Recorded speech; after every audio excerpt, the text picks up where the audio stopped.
शिमला की शाम। कड़कड़ाती ठंड में प्रांजल अपनी कार से जा रहा होता है। तभी उसका फोन बजता है।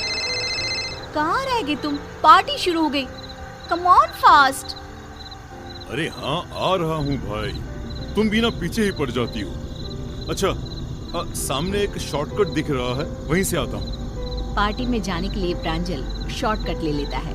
रोड के किनारे एक बोर्ड उल्टा पड़ा हुआ था, जिस पर लिखा हुआ था आगे जाना मना है। पर प्रांजल हड़बड़ी में बोर्ड की ओर देखता नहीं और उसी रास्ते पर चल देता है। रास्ते में एक हाथ प्रांजल की गाड़ी को रोकता है। हाथों में लाल चूड़ियां, मेहंदी, मानो नई नवेली दुल्हन हो। प्रांजल गाड़ी रोकता है। जी कहिए। मैं भटक गई हूँ, मेरी मदद कीजिए। इतने घने जंगल में मेरे फोन का नेटवर्क भी काम नहीं कर रहा। डोंट वरी, मैं भी शहर की तरफ ही जा रहा हूँ। मैं आपको ड्रॉप कर देता हूँ। वैसे इतने घने जंगल में इस हालत में आप, लगता है कि आपकी नई नई शादी हुई है। बहुत ठंड है, गाड़ी के अंदर आकर बात कर सकती हूँ? I am sorry. ये लीजिए मेरी जैकेट और आप अंदर आ जाइए। सोनिया प्रांजल का जैकेट पहनकर उसके बगल की सीट पर बैठ जाती है। आई एम सोनिया, मेरी शादी नहीं हुई, होने वाली है। आज सुबह को ही मैं कुछ काम से यहाँ आई थी और रास्ता भटक गई। दोनों में बातचीत शुरू हो जाती है। धीरे धीरे अंधेरा होने लगता है। प्रांजल फ्रंट मिरर में देखता है कि पीछे की सीट पर कोई लड़की बैठी हुई है और धीरे धीरे हंसती हुई उसकी ओर देख रही है।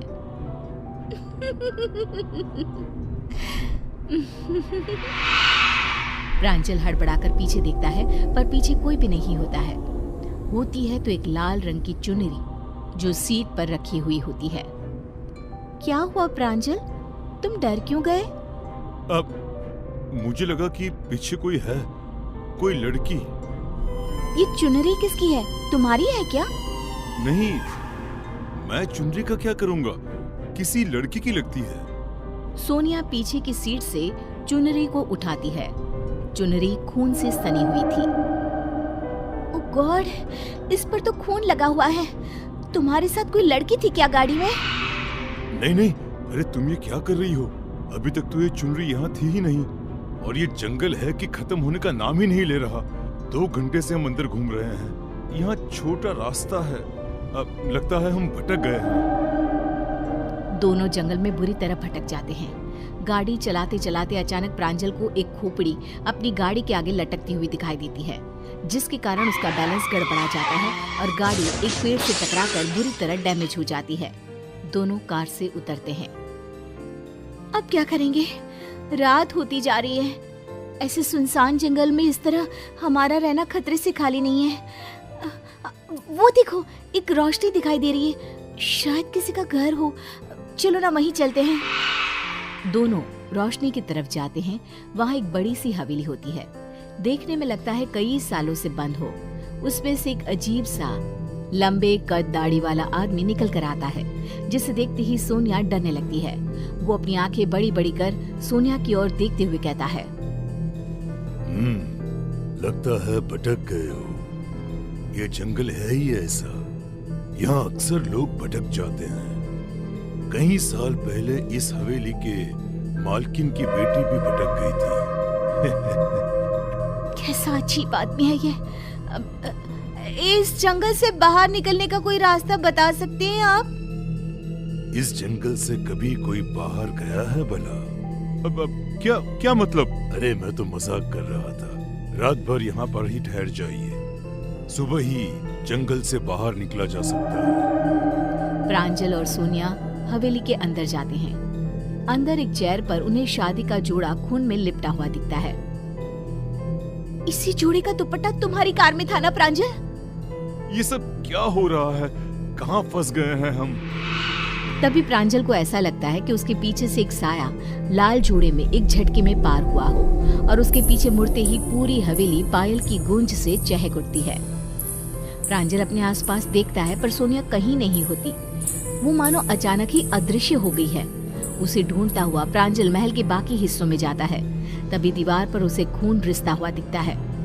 ये दीवार से क्या रिस रहा है? अरे ये तो खून है।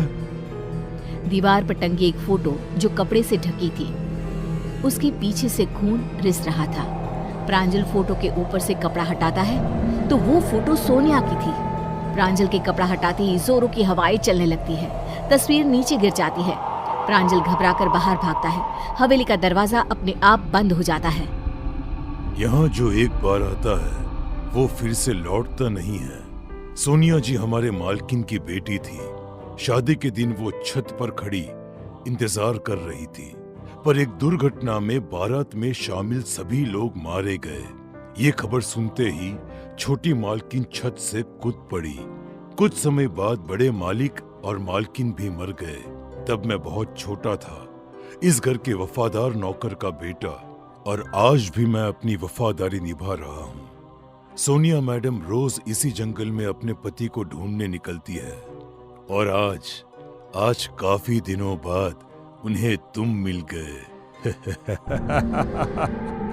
ये क्या कह रहे हो तुम? इस रास्ते पर कोई नहीं आता है। शायद तुम्हें पता नहीं था। प्रांजल को गुमशुदा हुए कई साल बीत गए। क्या हुआ उसके साथ ये कोई भी पता ना कर सका। ना प्रांजल की लाश मिली, ना कभी उसका कोई कॉल आया। एक लिफ्ट इतनी